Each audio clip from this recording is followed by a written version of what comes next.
The new Avatar series is currently in production and set to release new content by 2025. Although details are scarce, it has been confirmed that the new Avatar will be an Earthbender. Following the conclusion of the Legend of Korra series, fans have been eagerly anticipating fresh content, with many creating their own series such as the Legend of Genji. A lot of people are mistaken and think that he is the new Avatar, while in truth he is not, and today I want to talk about him, how strong the new Avatar will be, and what his possible story arc will be. But before starting, if you like this kind of content, be sure to subscribe to the channel. I hope you all have a great day. Now let's start the video. If you're watching this video, I'm pretty sure that you already know that the new series about the new Avatar has officially been announced. I won't talk much about it since I'm pretty sure a lot of videos have already covered this topic. But what I find most interesting about that is that the Avatar studios are finally utilizing the vast potential of the series. We will have the adult gang movie accompanied by the new Avatar series, followed by a solo movie about Zuko, and it is also revealed that they plan to release 2 new spin-off series set to debut in 2026 and 2027 respectively. We don't know what the series will be about, but I assume it will be about Avatar Kyoshi and Yang Chen, who also got their own novels. I'm very happy that Avatar Studios have already planned out what they'll do for upcoming years, and I'm finally happy that I'll have something to look forward to during my 20s. Okay, enough with the news. Let's talk about the world of the new Avatar. Well, we all know that the Avatar world is a fantasy world, and the more the 4 nations resemble the real world, the less fanciful it'll feel. With its 1920s New York aesthetic, The Legend of Korra was already pushing it, and then the giant mecha suit appearing during the show's finale was a bit too much in my opinion. I mean, as cool as it sounds, I really doubt that anyone wants to see an iPhone in the next Avatar story. Despite the story taking place at approximately the same time as today's world, I doubt that the technology will be exactly the same as ours. We have to remember that there was a giant spirit portal open in the Avatar world, which allowed humans and spirits to explore and interact with each other's world for the first time in 10,000 years. This really had a big effect on the Avatar universe and would definitely divert technological progression. In the world of Korra, we already saw that the spirit world offers a new source of energy that could be used for technological advancements, whether it be for benevolent or malicious purposes. I feel like the technology that will be shown in the Avatar world will be more advanced compared to us due to the fact that they will be supported by weird spirit world magic. I have no idea what to expect and how technologically more advanced the series will be, but I trust Avatar Studios and am super excited to see it. I don't think the series will be too sci-fi, but I feel like it will be something similar to that. Now let's talk about the plot and the story of the new series. One thing is clear, Korra's lost connection with the previous Avatar absolutely needs to be fixed. I could imagine this new Avatar roaming in the spirit world trying to re-establish connections with his past incarnations. This plot would make a solid first season and could be a very strong launching point for the franchise at large. I think while roaming through the spirit world, the new Avatar may meet old faces such as Princess Yue, Uncle Iroh, the Painted Lady, and my personal favorite, Ko the Face Stealer. A lot of things were left out for most of them. We know almost nothing about them. Ko even left us disappointed while he said that he would meet Aang again. I must be going now. We'll meet again.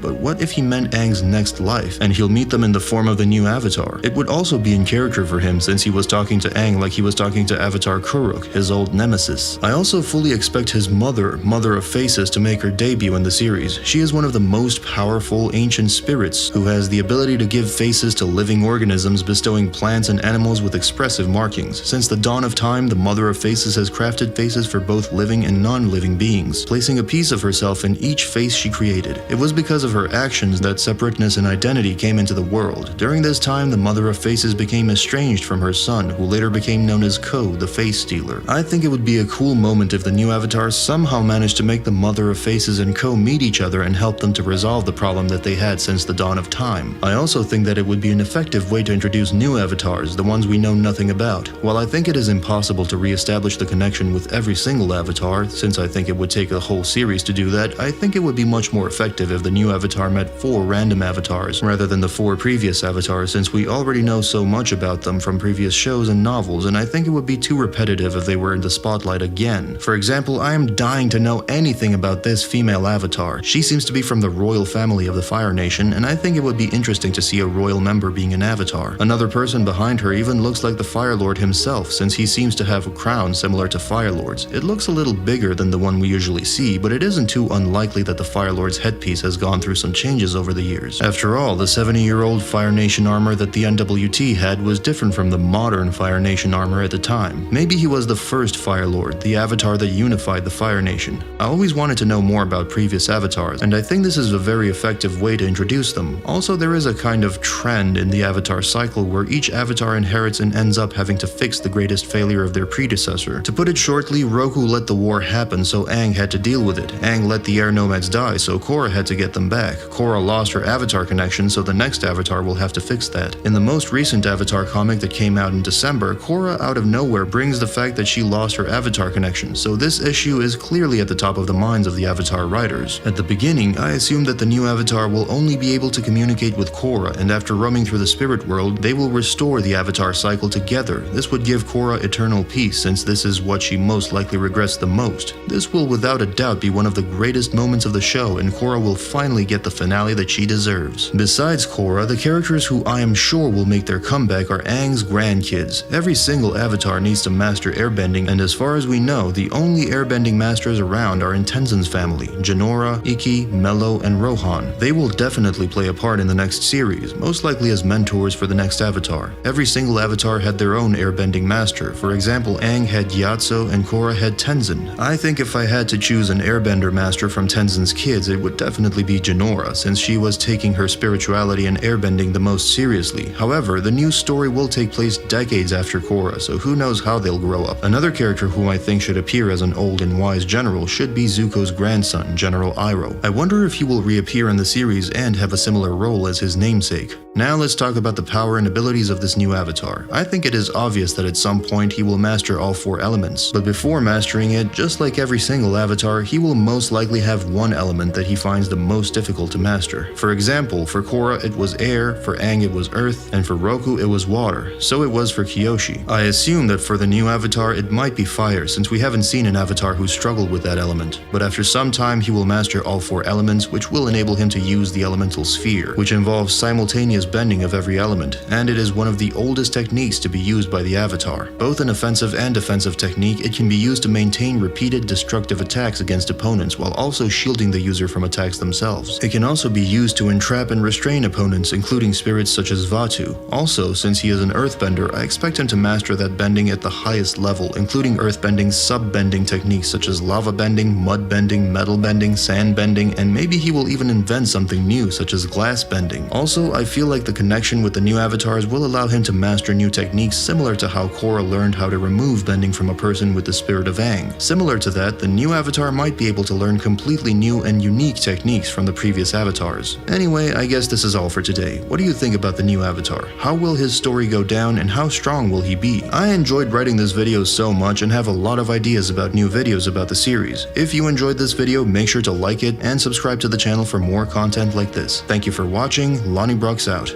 Bye.